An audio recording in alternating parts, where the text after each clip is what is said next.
Waheguru Ji Ka Khalsa, Waheguru Ji Ki Fateh. Welcome to this segment of Coach Gurbani's a-sabad-a-day.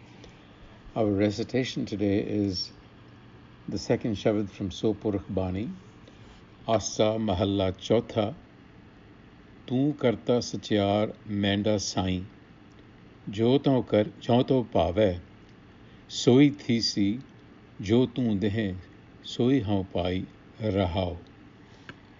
Sab Teri, Tu Sabni Te Aya, जिसनो कृपा करें तिनी नाम रतन पाया गुरमुख लादा मनमुख गवाया तुद आप विछोड़िया आप मिलाया तू दरियाओ सब तुझ ही माहे तुझ बिन दूजा कोई ना है जी जंत सब तेरा खेल विजोग मिल विछड़िया संजोगी मेल जिसनो तू जानाए सोई जन जाने हर गुण सद ही आख वखाणे जिनी हर सेविया तिन सुख पाया सहज ही हर नाम समाया तू आपे करता तेरा किया सब होए तुद बिन दूजा अवर न कोय तू कर कर वेखे जाने सोए जन नानक गुरमुख प्रगट होए.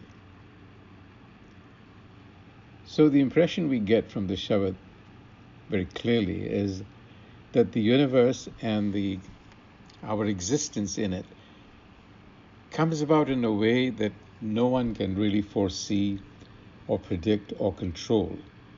The idea is that we are creatures, instruments of nature. We are not autonomous agents. In other words, we do not exercise absolute free will. And the world is conceived and brought into existence through a living systems. And the workings of this living system are concealed within creation and therefore not evident to us. It takes a lucky few who are inspired enough to seek the truth by tapping into innate and intuitive wisdom, which we also call Nam. And what they discover is that this creation is a river-like flow of energy consciousness, of creativity that carries all existence within it. It is the creative flow that shapes life, giving it its different contours. It creates the divisions, it creates boundaries, as well as new paths. It opens up new paths. So a successful or a creative and fulfilling life is one that learns to listen, quote unquote, to the flow of this creativity and to attune to it.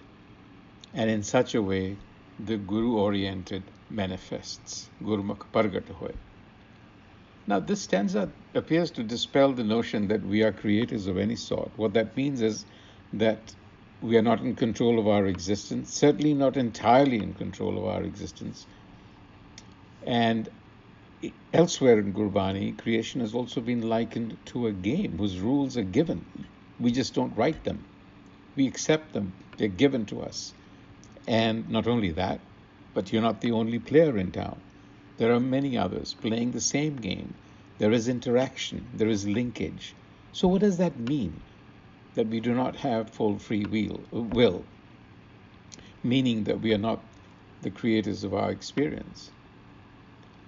Gurbani seems to suggest that no, we are not creators of our experience. We certainly can enhance or diminish the quality of our experience by making appropriate choices. Because if you were the sole creator of your experience, then all responsibility for creating experience would be yours.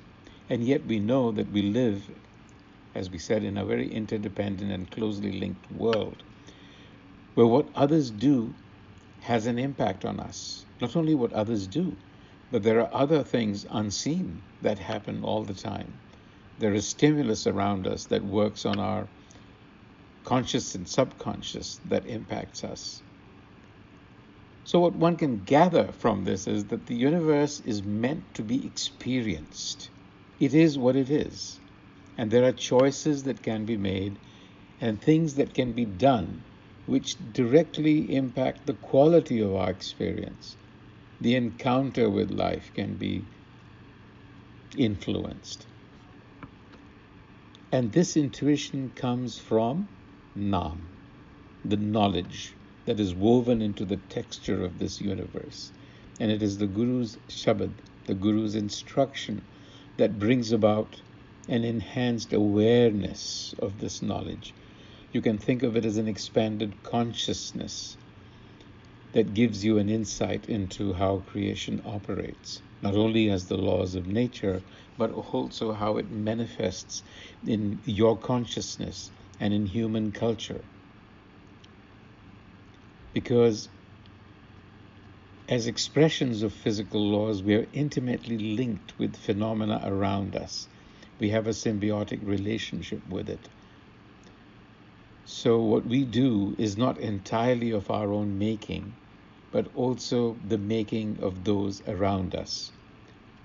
We leave you with this thoughts until the next time. Waheguru Ji Ka Khalsa, Waheguru Ji Ki Fateh.